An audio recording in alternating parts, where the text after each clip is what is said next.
Hey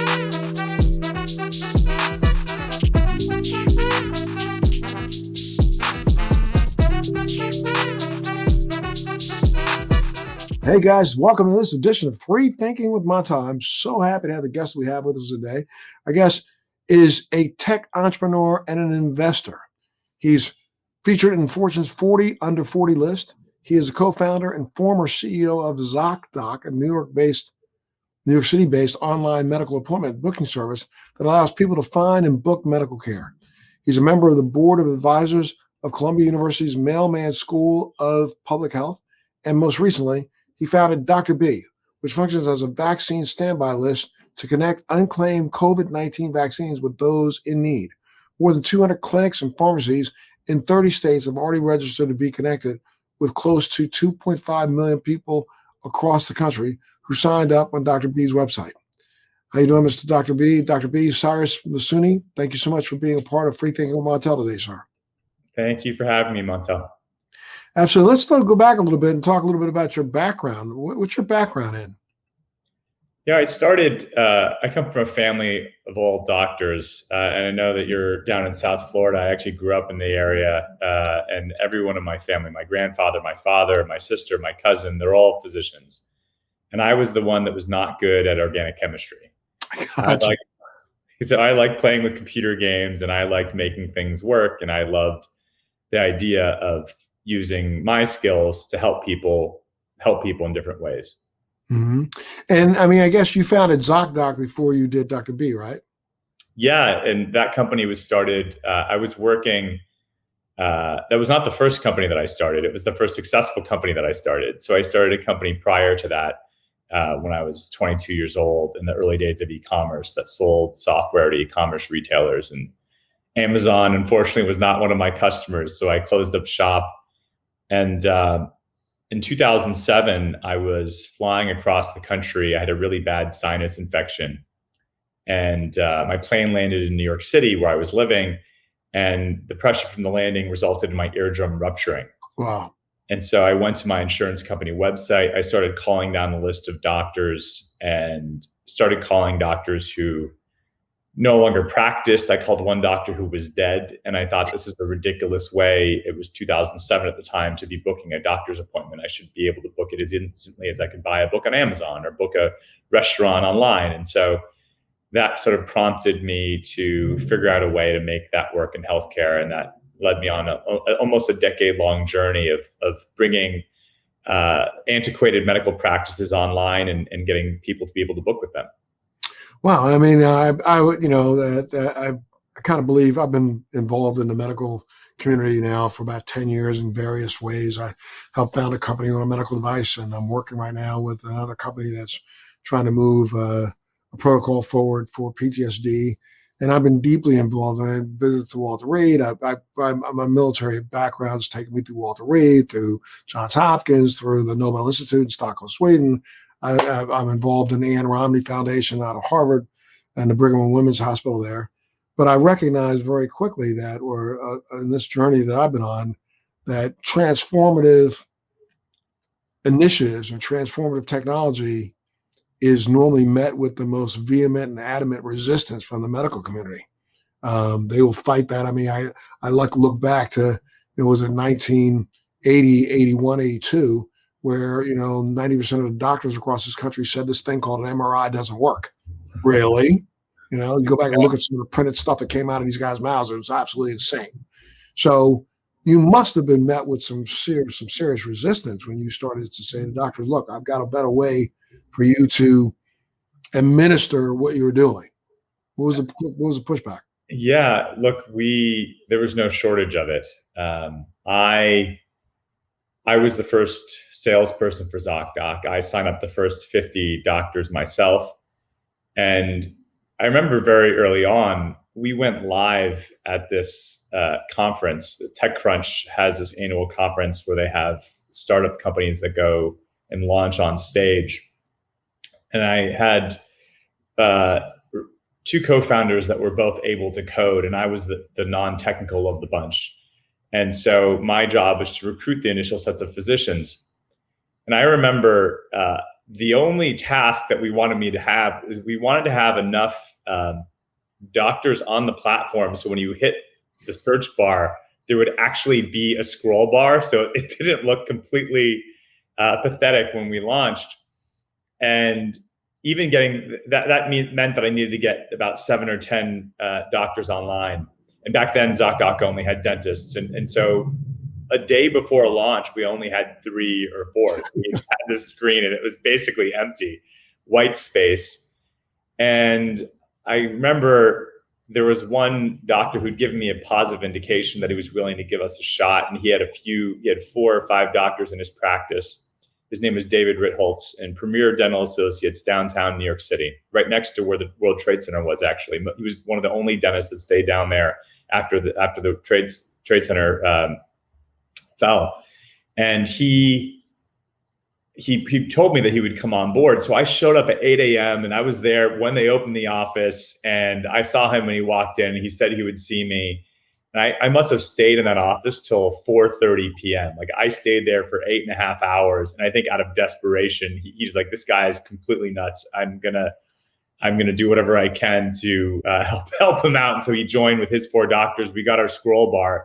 That wasn't the end of it. I had numerous times where got many more no's than yeses. There were a few times when I got escorted out of doctors' offices with security because they didn't want anyone to solicit them. And, it was obviously very humbling because previously, I was working at McKinsey and Company, serving Fortune 500 CEOs and some of the biggest tech companies and helping on their most strategic problems. And now I'm getting kicked out of doctors' offices, told never to come back. The thing that gave me a few years after that, of course, every single one of the offices that had kicked me out ended up joining the platform. And so it really was just a lesson in never giving up, which I think if you have an idea that's world positive and people need it, I think you just have to not give up. It drives me crazy, but I feel a little crazy over the idea that you were really just trying to help them fill their open slots. So Yeah. I don't understand why, it's just so crazy. Like, people they will stab the hand that's trying to feed them. But you literally were doing a service, not just for the patient, but doing a service for doctors. Yeah. There was we tried to take that service one step further. I don't know if you remember, but right around that time, there was a movie called Sicko that Michael Moore had made that talked about the American healthcare system. And one of the issues it talked about was how 9/11 rescue workers didn't have access to dental care. And ZocDoc only had dentists. And at some point within that first year or two, we had 1 or 2% of the dentists in Manhattan signed up early on. And we got every single one of them to agree to give free dental care to 9/11 rescue workers. And then I started calling all the 9/11 rescue organizations, said, I saw this movie. This is a problem. We can solve it. Let me help you. We're willing to give with our partner physicians. We will give everyone free care that needs it. There was a 9/11 rescue worker, and I was never able to get it done. And I was the guy who got kicked out of offices of the security, and I was not able to connect people who want to do good to the initiatives that could have connected the people that needed the help. And I think that was one of my biggest frustrations. And you're exactly right about the headwinds that one receives, which is immense in any industry when you're trying to change it. And healthcare is not any different. Yeah, I think in healthcare, it can be a little bit more of a resistant headwind. I mean, it's kind of crazy. I know you were involved in helping for 9/11, this protocol that I'm working on right now, which is a protocol that is literally one of only 2 cures for PTSD in the world today. It is not a Band-Aid to PTSD. It is a cure to PTSD. It's been, accredited by the ISTSS, by all the organizations that, certify psychological kinds of protocols. And yet now it's 10 years later, after having treated 9/11 survivors with a 90% efficacy rate. Wow. Still 10 years later, we're battling against an industry that literally has kind of tried to form a cottage industry around the suffering of others. And so something that is a cure rather than a Band-Aid, they don't want to hear. It's really crazy. Am I allowed to ask you questions? I'm curious how it works. Sure. Oh, it's an incredible program. I'll get you the information about it. It's called RTM. It's called Reconsolidation of Traumatic Memories.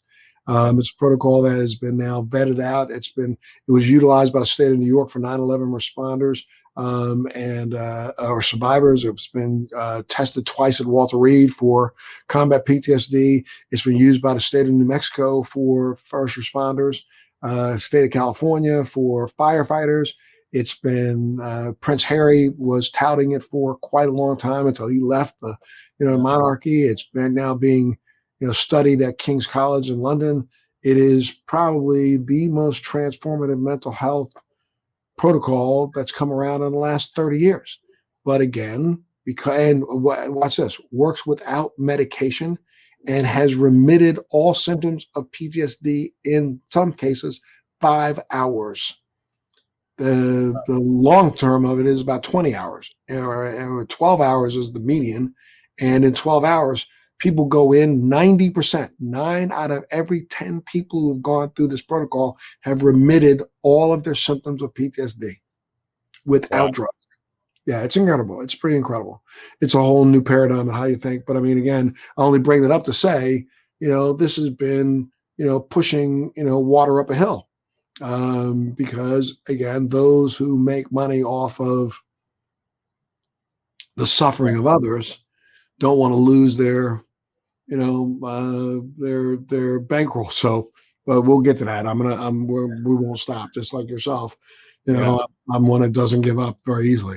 So, okay, so you march along smartly with ZocDoc, and ZocDoc is it rolled out across the country, or are you just really still just in New York?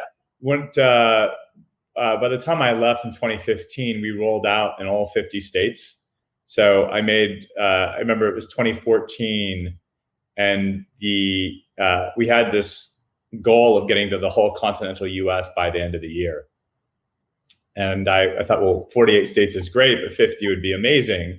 And so I promised the team that if they got to Alaska, I would be the first patient to book an appointment in Alaska on behalf of ZocDoc. And they tried very desperately to get an OBGYN to be the first doctor on ZocDoc in Alaska to see what kind of visit I would have. And thankfully for me, it was a dentist, in fact.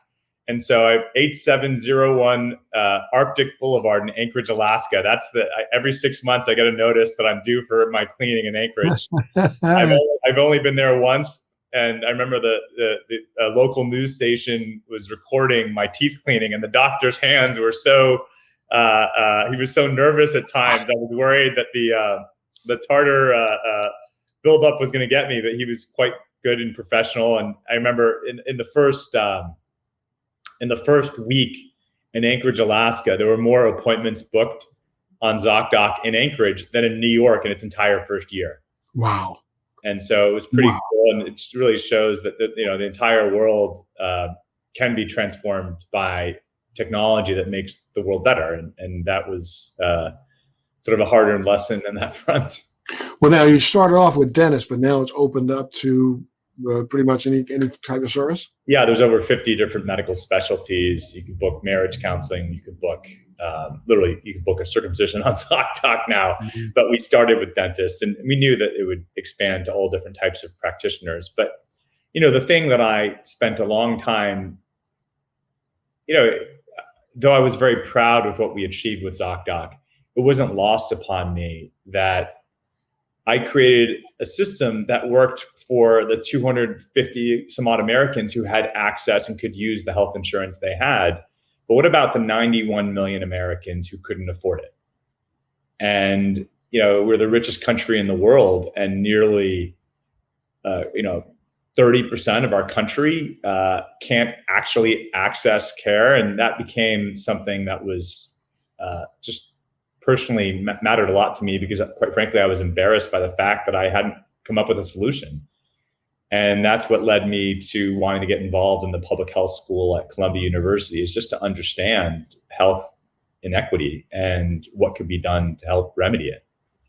And well, now before we go to the next time, let's talk a little bit about that inequity, which still exists today. Yeah. The president talked about the embarrassment of that a couple nights ago in his speech. embarrassed that, again, we are the one of the richest nations in the world, and yet, the question of healthcare universal is one that just raises everyone's ire. What is it going to take to get people to just become more empathetic or more, compassionate and understand that though it's not a God-given right, I think is a right that is something that you should have a right to just by virtue of the fact that somebody takes money out of your paycheck. I think, if there are ways to look at the current pandemic, I think one of the things that's come out of it is shining a light, a very direct light, in the health inequities that exist in this country. The death rates in the Black, Brown, Native, Hispanic communities are literally 3 times higher than the national average. And I think that we can't forget that fact, and we have to keep repeating it. Because if you ask the question, why, enough times, you basically get to exactly what the president was hinted at. You learn that if you're Black, you're 1.5 times more likely not to have health insurance than if you're white. If you're Hispanic, you're 2.5 times more likely not to have health insurance. And people who don't have health insurance, ultimately, two bad things, at least 2 bad things happen that have manifested themselves in the pandemic. One, that you're not going to get the preventative care. And so you're going to have unmanaged chronic illnesses, and that's going to result in people not being able to survive hits to their health, like catching COVID. And number 2, people are going to be distrustful of healthcare, because if you can't afford healthcare, and God forbid you have to get it, like most Americans are going to go bankrupt if they have a $500 bill, and you can't get out of an emergency room without $1,000 these days. And so the vast majority of bankruptcies in this country are healthcare oriented. And then we ask ourselves, why are there people in communities who are distrustful of the healthcare system and not wanting to go and trust and get these vaccines, et cetera? Well, the healthcare system has been, quite frankly, a threat to their financial well-being. And so in many respects, I think that what it's going to take, unfortunately, is we can't let these lives that have been lost in COVID go to vain. And I think that we have to constantly just repeat, and why did this happen, and not let our policymakers, our leaders, our business leaders, accept the fact that this is acceptable for the richest country in the world to have segments of the population who are, quite frankly, dying because of lack of access to care.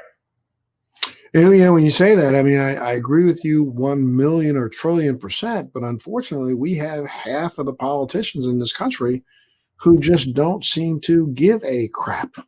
And I say it that way, and that's a foul thing to say, but there are people here who just don't think that, they could care less.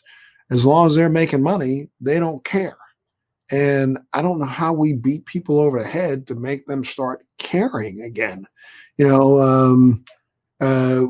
think that another point that came out of the president's mouth the other night was, we have 650 people in this country who are trillionaire or billionaires who literally have, reaped the rewards of all the financial gains, or 80% of the financial gains of the last, 2 years in America.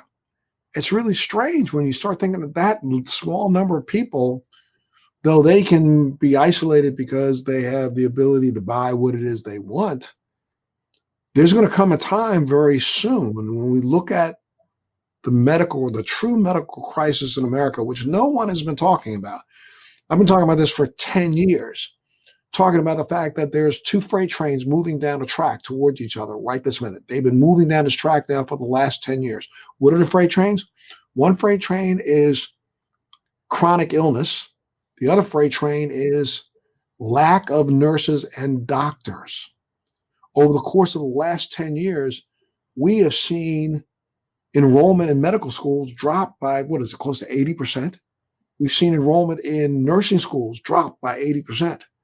This year alone, we will be about 365,000 nurses short in America right now. In the next 2 years, by 2024, it'll be close to 500,000. Why? Because the nurses are aging out. And in the last 10 years, we've unfortunately convinced an entire generation that they need to go after being internet stars or video games or being rappers and musicians, being actresses and models, and not go to med school. We will be close to 150,000 doctors short in America by 2024. You say, well, Montel, where are you getting this number from? I'm getting this number from the AMA. I'm getting this number from our people who are taking a very close look at this, recognizing that, what does it take? It takes 13 years to train a doctor to get them back into the hospital to start working. So for the next 13 years, we are going to be short, meaning that in this country, apps like yours, ZocDot, it will be where people are going to have to go to find doctors, just to find an available doctor, to find an available appointment. And medicine will be doled out in this country for the next decade. I don't care how much money you have. I don't care how good your insurance is. You're going to roll into a hospital and have to sit in that corner and wait until the only one doctor or the only one nurse who's available at the time will be able to come and see you. And no one talks about this. We live in a nation as if we're blind to this. I just don't understand it. I mean, I think that, programs like yours or, a company like yours, you should have those guys start looking ahead. I know they probably already are, but trying to figure out, okay, understanding that we're going to be so short, how can now we make this even more robust and, prioritize individuals based on their level of illness to ensure that they get into a doctor on that day. The crazy thing, Montel, is that prior to the Great Depression, there's some cities in America that had universal care. New York was one of them. And the way that it worked was that doctors saw their private patients Monday, Tuesday, Thursday, Friday, and Wednesday was reserved for the needy. And they would line up and doctors would just take care of them. And now you have these, obviously you had the Great Depression, you had health systems and managed care and all these things compile, but doctors' hearts are still there. They still want to take care of the needy, but they don't have the autonomy to do so. And I agree with you about the shortage of doctors, and I've seen those same statistics, and they're only going to get worse. And the trend lines are exactly headed to where you're saying. But the irony is there's still this excess capacity because of how scarce resources are. People have to book months into the future sometimes. There's states in this country, Massachusetts, where you can wait 60 days to get a primary care visit. Most people in this country don't know where they're going to be 4 days from now, let alone 60 days from now. And by the time 60 days are up, either that condition's gotten terribly worse, at which point you end up in the emergency room, or you no longer need to see the doctor, right? And it's so frustrating that you don't go. And so there's all these cancellations that happen in healthcare. And there's been studies done from the University of Pennsylvania and at Columbia University about just the scarcest resources in healthcare. And in primary care specifically, which is the scarcest resource outside of this vaccine and outside of COVID, patients generally cancel or no-show on their appointments 20 to 30% of the time. And most of those appointments don't go filled because there's just not a system that's built to actually get people in the door faster. And so I completely agree with you that making more doctors, making more nurses, making it enticing for people to go into those professions is one part of the problem, but there's also ways to just make the whole system work better. And I think that's really what I've dedicated my career to doing. And you've done so when it comes to, you brought up COVID and you brought up the vaccine. Let's talk a little bit about this. Now, when did this started last March, right? You started a brand new company, Dr. B? Well, actually, it started in January. So January of this year. So literally 3 months ago. Oh, wow. Okay. And so through the board that I'm on at the Columbia University Mailman School of Public Health, I've become friendly with Dr. Ian Lipkin, who is known globally as the virus hunter. He was in China 14 years ago when SARS was an issue, and he was one of the first calls that the Chinese scientist made outside of the country when they realized they had a problem, and he was there in the early days of COVID. And he incidentally created a COVID test called the C3 test that was used in a lot of the clinical trials for the therapies and the vaccines that have now come to market. He and I were chatting a few months ago in January about how we've come this far. We now have these vaccines, and we can see the light at the end of the tunnel, at least in this country. And what's happening was just really tragic, because similar to what we were talking about in primary care, where 20 to 30% of these appointments were getting no-showed or last minute canceled, the same thing is happening with COVID vaccine. It's so scarce that people were booking multiple appointments in the early days, and they were no-showing. They had to book them so far in the future, and they weren't canceling. And so you had all these vaccine sites over the country that were doing one of four things. They were either having to give a vaccine to the person who happened to be buying potato chips in line instead of the person who desperately needed it. They were giving it to people who financially or physically could wait in line all day in case there was an excess dose, which that doesn't seem fair, because our most vulnerable population can't do that. They were going to people who happen to know the vaccine provider, where they would just call out of a desperation to make sure the vaccine doesn't go to waste. They'll go to the people on their phones, and they're doing what they can to make sure that this doesn't go to waste. But that also doesn't seem fair, that you have to know a vaccine administrator to get the vaccine when it was so scarce. And in the worst case, it would just go to waste. And so none of these things seem equitable. None of these things were really optimal. And so we thought that there needed to be a better way for our country to administer excess doses, or be able to administer, quite frankly, deliver vaccine, period. And so we just thought about queuing-based models, and there's research that's been done in healthcare that talks about how queuing-based models are probably the most efficient way to allocate the scarcest of resources. And the reason for that is that you don't have to worry about the latency between when you book and when you consume healthcare. Literally, it can be instant, and you can prioritize in real time to make sure that the people who really need it are the ones that get notified first. And so we built Dr. B, which is a universal wait list for the COVID vaccine. And the way that it works, any patient anywhere in the country can sign up. They've been able to do it for a few months. And any vaccine site that wants to use it, it's absolutely free. If they have excess doses, or they want to vaccinate more of a population, they just indicate how many doses they have, what kind of doses they are, like what Pfizer, J&J, Moderna, and then when they expire. And it automatically will text message the appropriate number of people based on the local government priority criteria in that area.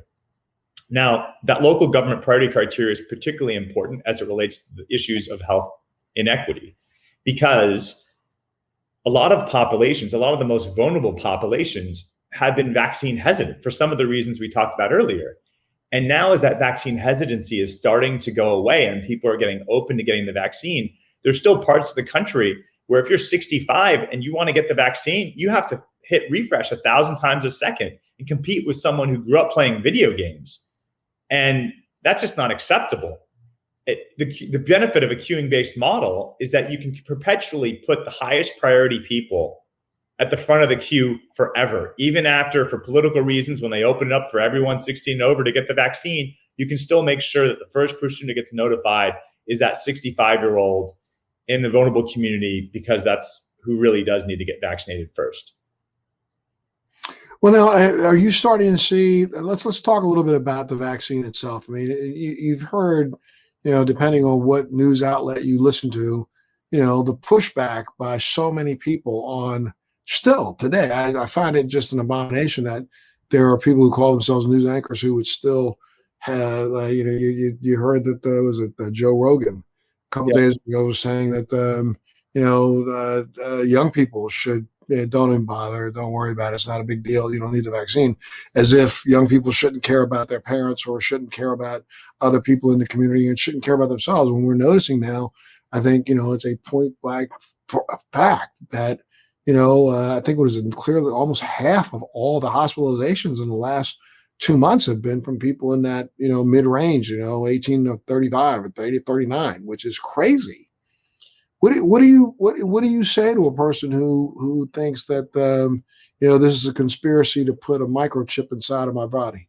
Well, I'd say, look, I, we grew up, and one of the biggest themes in the movies that I grew up with as a child were movies about World War II and how the epic impact it had on this country. There were 400,000 Americans who died in World War II.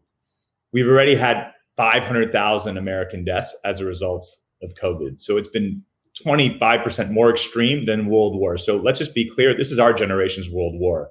The only difference is that all of humanity is on one side. There are 2,500 variants of coronavirus. And the entire world, though this country, we're far along, 30% of our country's been vaccinated, only 3% of the world has been vaccinated. And the entire world's not going to be vaccinated until 2023. So those 2,500 variants are going to continue to mutate. And they're going to continue to become more contagious. And God forbid, one of these variants ends up being no longer, for which these vaccines no longer are effective against. That creates a huge issue for all of humanity. We've just gone through something we never expected. Most of us never want to go through again. And now, if this virus mutates, which statistically it's very probable that it can do if we just let people continue to get this virus. So every time someone gets the virus, that's a chance for a mutation. That's a chance for something, 1 in a million, 1 in a billion, but there's 6 billion people here. We all need to get vaccinated. And so, I think it's really our duty for humanity to make sure that we do everything we can to contain this virus. And it's not just the first shot. Like, this is just the first wave, but we're going to need to get booster shots. They expect that the current vaccines will last 6 to 8 months, but this is part of the routine of being a human. It's just that we're going to get our annual COVID vaccine, or maybe multiple times a year for the foreseeable future. And that's what's needed for humanity to go back to, or get to what is normal, where we restore some of the freedoms that we've just had to restrict ourselves from for the last 13, 14 months. Well, but I mean, it's crazy though, when you have these people who are influencers who literally put out some just false information.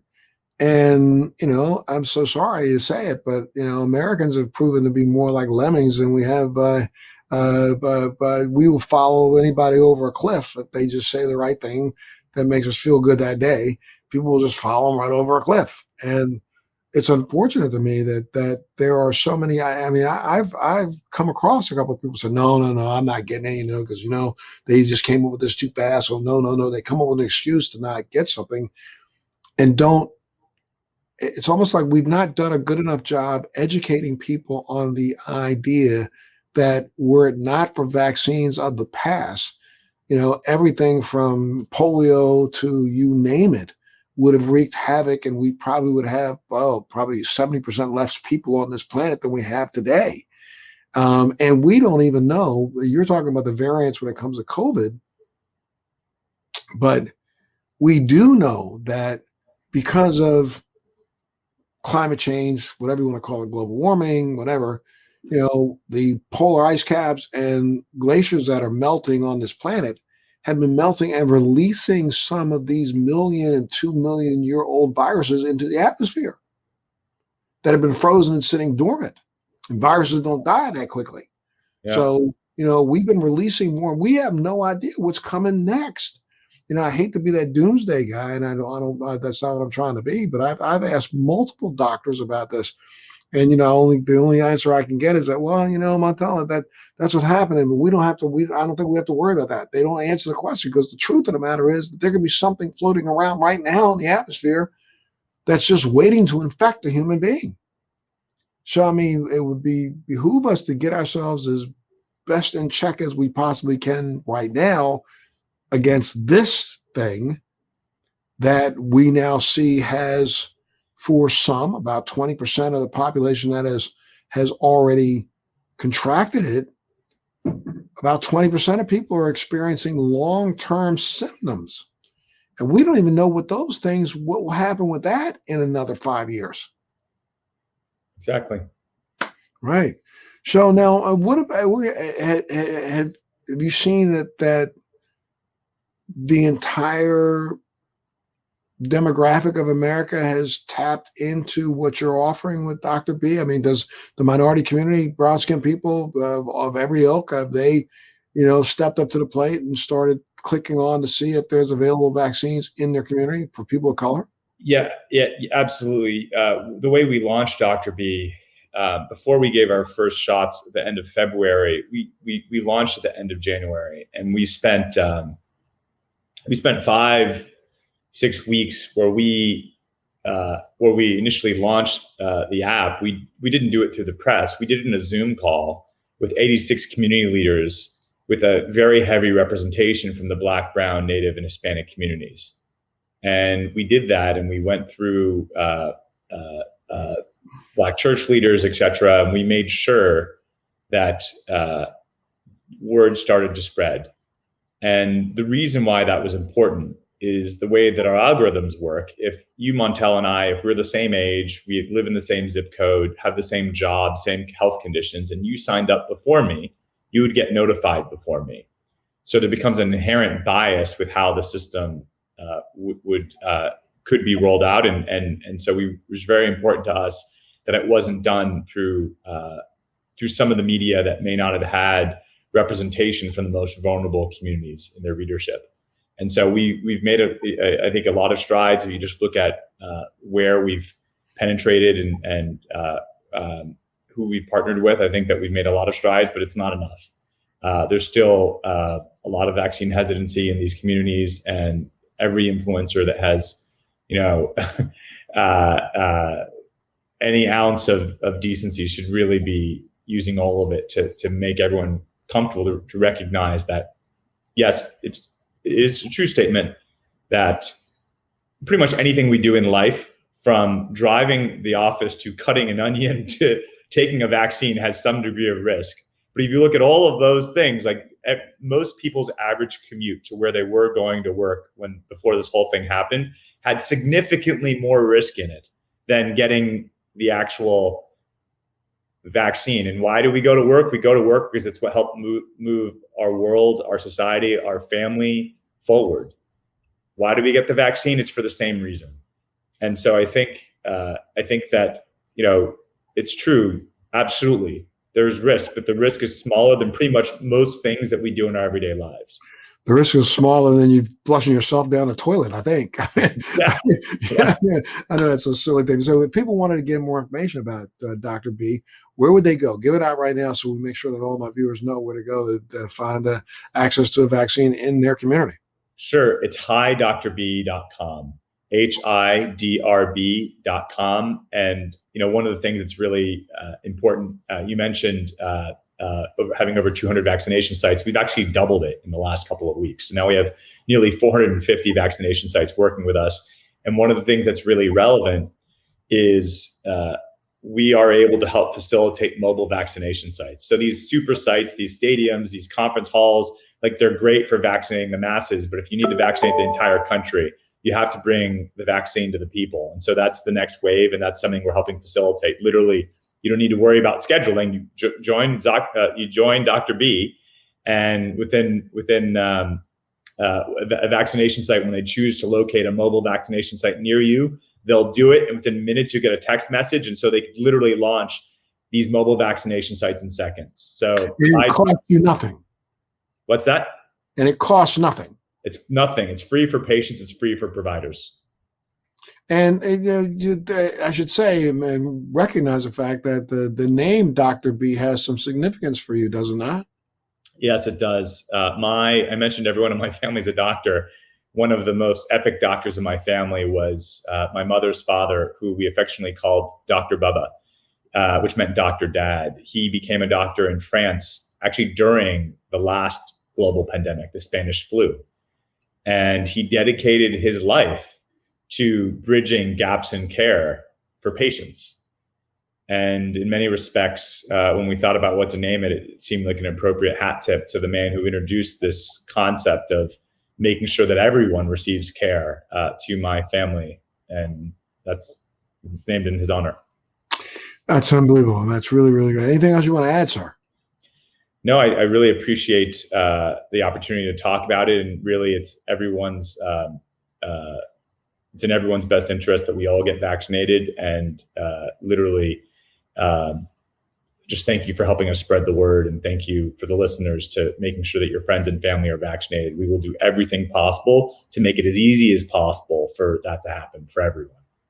It's people like you that are going to definitely make the biggest impact, I believe, in this country and in this world. So I can't thank you enough. Do you plan on going global with this also?